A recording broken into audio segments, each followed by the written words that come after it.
Buenas tardes a todos los que están viendo este video. Somos estudiantes de la carrera de enfermería de segundo año de la Universidad de las Américas y los queremos invitar a ver nuestra cápsula educativa acerca de la aterosclerosis. Para comenzar, nos planteamos 3 objetivos de aprendizaje, que son conocer qué es la aterosclerosis, reconocer signos y síntomas derivados de la enfermedad e identificar la fisiopatología y factores de riesgo de la aterosclerosis. Para comenzar, haremos una activación de conocimientos previos. ¿Qué es la aterosclerosis? La aterosclerosis, conocida en simples palabras como un endurecimiento de las arterias, donde se engrosan y pierden flexibilidad.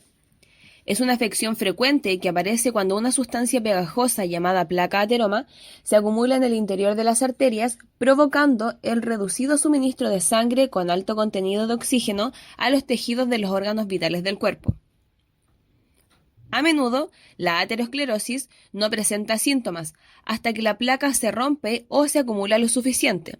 Se puede formar un coágulo de sangre que puede bloquear la arteria por completo o trasladarse a otras partes del cuerpo, el corazón, el cerebro, brazos, piernas, pelvis o el riñón. Los bloqueos, ya sean completos o incompletos de esta arteria, pueden causar complicaciones que incluyen accidentes cerebrovasculares, demencia vascular, pérdida de una de las extremidades, incluso provocando la discapacidad o la muerte. Te invito a que veas el siguiente video para que te quede más claro qué es la placa ateroma. Para que entiendas mejor qué es la placa ateroma, esta se desarrolla con la acumulación de material fibroso y lipídico, colesterol, células sanguíneas y otras sustancias en la capa íntima de los vasos sanguíneos, provocando una formación de placa o una obstrucción en la arteria, evitando el paso de la sangre, esta sangre que viene rica en oxígeno. Estas placas se pueden dividir en dos, en la placa estable y en la placa inestable. La placa estable obstruye paulatinamente el flujo sanguíneo, está cubierta de una cubierta fibrosa densa, un núcleo lipídico pequeño y esto produce una inflamación de bajo grado. A diferencia de la placa inestable, esta está cubierta de una fibra fina, contenido lipídico elevado y niveles de actividad inflamatoria local muy elevados, ¿ya? El mayor riesgo de ruptura de esta placa es provocar adhesión de las plaquetas y una alta probabilidad de formación de trombos, ¿ya? Si quieres saber más acerca de la aterosclerosis, escanea el código QR que va a aparecer aquí arriba y encontrarás un video explicativo y lúdico para que te quede mucho más claro qué es la aterosclerosis. La enfermedad cardiovascular aterosclerótica tiene de frecuencia aproximadamente un 50% en personas de 30 años sin enfermedad conocida, y su incidencia va en aumento sobre todo en países industrializados, lo que está en relación con el envejecimiento y el aumento de la población general. Registran casi el 75% de las muertes, lo que equivale a 28 millones de personas. Según la Organización Mundial de la Salud, en los próximos 25 años la proporción de las muertes por estas enfermedades aumentarán significativamente, donde se le atribuye una gran carga a las cardiovasculares como consecuencia de la aterosclerosis. En el siguiente gráfico, realizado en 3 países de Latinoamérica, nos muestra la presencia de placas y su variedad morfológica de lesión aterosclerótica. En primer lugar, podemos ver la placa adiposa, que es de lesión mínima, estría grasa con tendencia a progresión.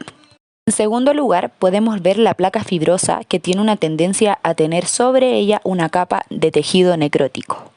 Y en el último lugar, tenemos las placas graves, que nos evidencian una mayor probabilidad de un rompimiento de placa y una obstrucción del vaso sanguíneo.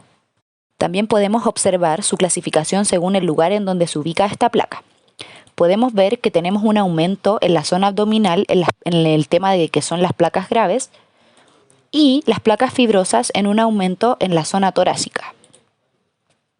Eso es más o menos a nivel latinoamericano. Ahora vamos a hablar de este cuadro, que fue un estudio realizado en Chile basado en la mayoría de los factores de riesgo de padecer esta enfermedad aplicado a la escala de Framingham, en donde se utilizaron características demográficas, antropométricas y clínicas de la población estudiada total y por sexo. Se estudiaron 203 sujetos, 54% hombres, donde destaca alta prevalencia de factores de riesgo, 56% hipertensos y 61% displidémicos. Las mujeres presentaban mayor edad y prevalencia de hipertensión, los hombres presentaban mayor cintura abdominal y niveles más bajos de colesterol HDL. Un grosor de la íntima media carotidia elevado en 68 sujetos en un 33%. Se representa el valor promedio del grosor íntimo medio según la categoría de riesgo. Se observó un aumento gradual en mayor categoría de riesgo, siendo este incremento significativo.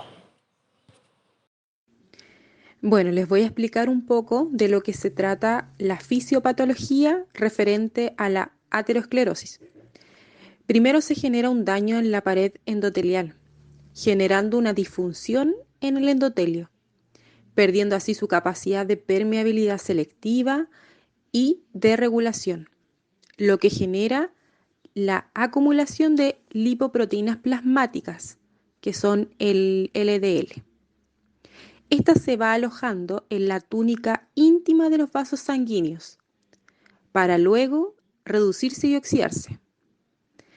Va participando en más reacciones químicas, lo que hace que se liberen diferentes factores quimiotácticos como el factor de crecimiento derivado de las plaquetas, que es el PDGF, la interleuquina 1, que es el IL-1, el TNFA, que es el factor de necrosis tumoral alfa, las cuales estas son sustancias que activan y llaman a otras células del sistema inmune.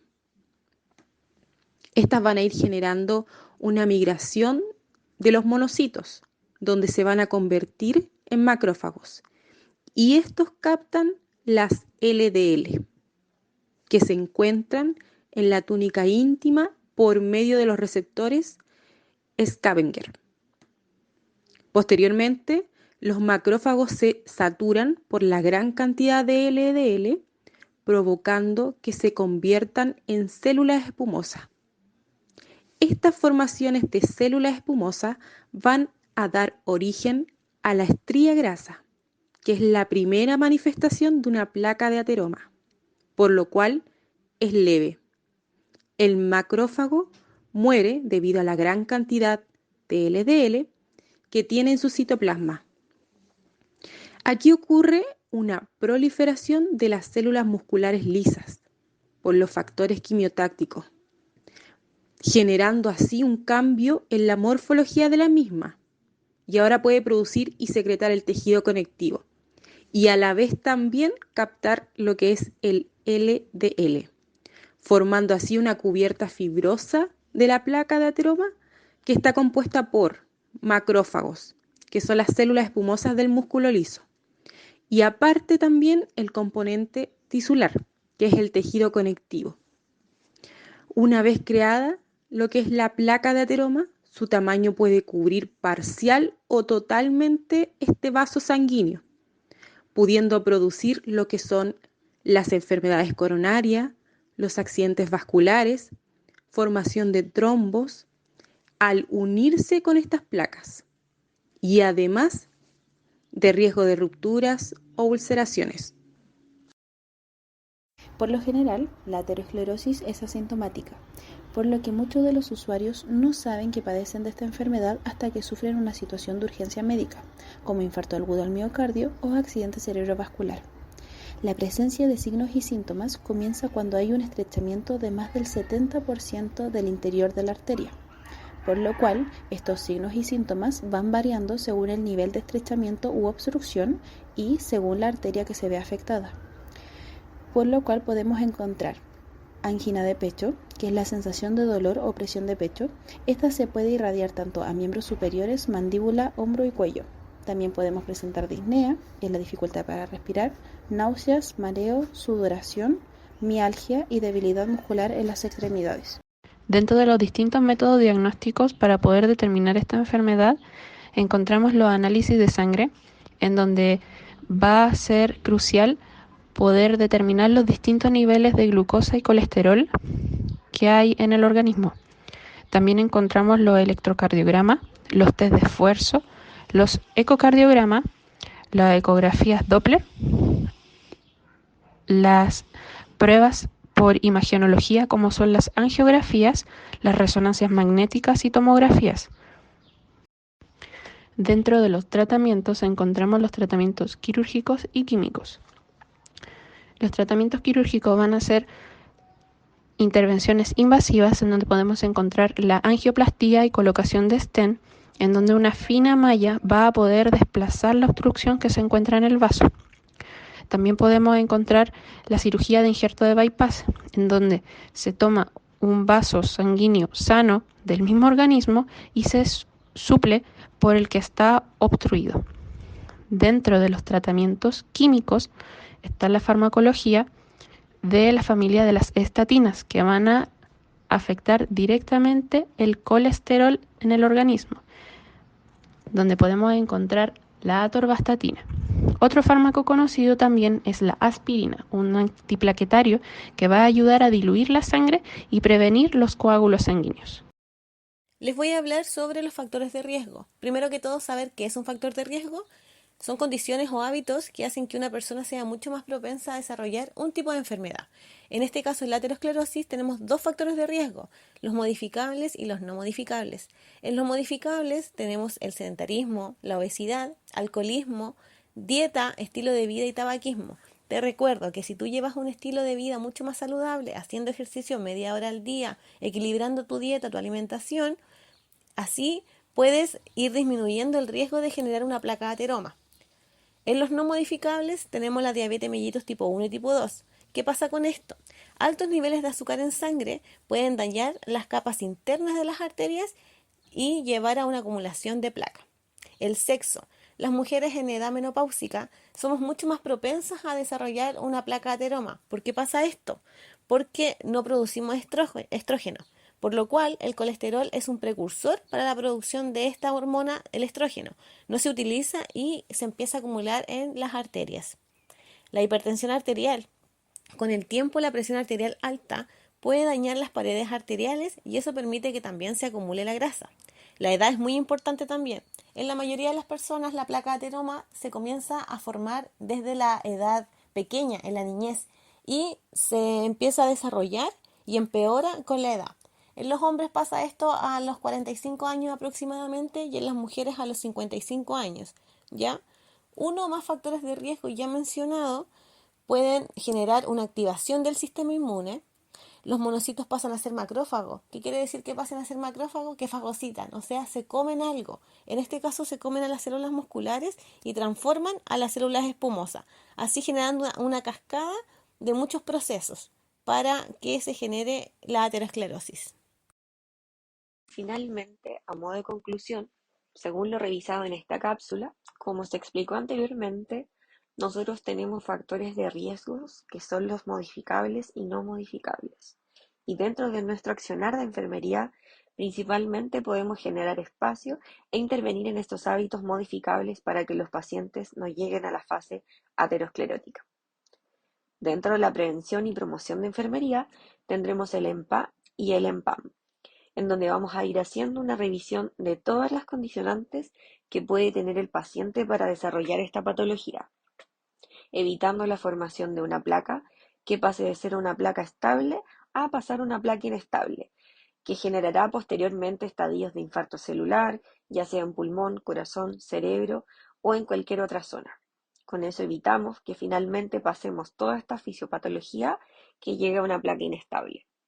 Entonces, en base a esto, nosotros siempre tendremos que tener claridad con los factores protectores y así enfatizar en evitar los factores de riesgos. ¿Qué aprendimos en este video? Primera pregunta. ¿Qué factores de riesgo para la aterosclerosis no se pueden modificar? Respuesta A, factores genéticos. Respuesta B, tabaquismo. Respuesta C, hipertensión arterial. Y la respuesta correcta es respuesta A. Segunda pregunta. ¿Cuál es la causa más común de un ataque cardíaco y ACV? Respuesta A. Depósitos irregulares llamados placas que se forman en el recubrimiento de la pared arterial. Respuesta B. Placas que crecen en la apertura el lumen, de la arteria y que gradualmente producen estrechamiento.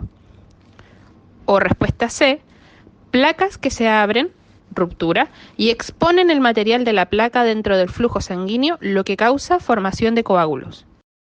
Respuesta correcta, letra C. Pregunta 3. ¿Cuál de los siguientes son un efecto del uso del tabaco en el riesgo de aterosclerosis? Respuesta A, aumento de los niveles de oxígeno en la sangre. Respuesta B, no causa efectos. Respuesta C, aumento de los niveles de lipoproteínas de alta densidad. O respuesta D, constricción adicional de las arterias. La respuesta correcta es respuesta D. Esperamos que con esta cápsula hayan podido entender un poco más el concepto de esta enfermedad y que les sea útil en su proceso de aprendizaje. Muchas gracias.